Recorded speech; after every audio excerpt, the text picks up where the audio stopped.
పార్వతీపురం నియోజకవర్గం సీతానగరం మండలంలో భూర్జా పంచాయతీలో భూర్జా కృష్ణరాయపురం అంకలం గ్రామాలకు వెళ్లే రహదారి నిర్మాణానికి ఎమ్మెల్యే శంకుస్థాపన చేశారు. ముందుగా గ్రామానికి విచ్చేసిన ఎమ్మెల్యేను టీడీపీ నాయకులు, కార్యకర్తలు, ప్రజలు ఘనంగా స్వాగతం పలికారు. ఈ సందర్భంగా ఎమ్మెల్యే మాట్లాడుతూ ఎన్నికల ముందు ఈ గ్రామంలో పర్యటించిన సందర్భంగా రహదారి నిర్మాణానికి ఇచ్చిన హామీ మేరకు ఇప్పుడు రహదారిని నిర్మించడం జరుగుతుందని అన్నారు. భూర్జా నుంచి పెద్ద అంకలం వరకు 50 లక్షల రూపాయలతో ఈ రోడ్డు నిర్మాణం జరుగుతుందని అన్నారు. ఈ పనులు మంగళవారం నుంచి జరుగుతాయని అన్నారు.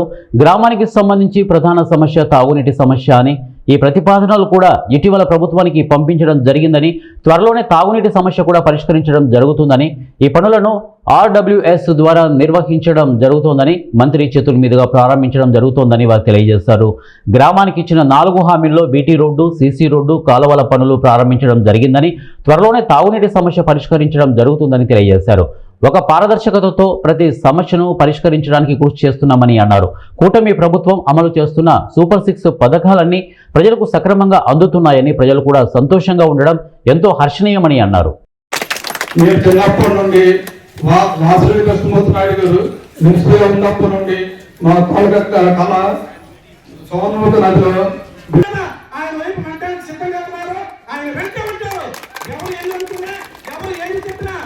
విజయ చంద్ర గారి వెంటే పార్వతీపురం నియోజకవర్గం ఉంటుందని చెప్పేసి ఈ సభాముఖంగా తెలియపరుచుకుంటూ ఈ కార్యక్రమం ఉద్దేశించి మాజీ సర్పంచ్ నేర్చుకోవడానికి 2 నిమిషాలు మాట్లాడాల్సిందిగా కోరుతున్నాం.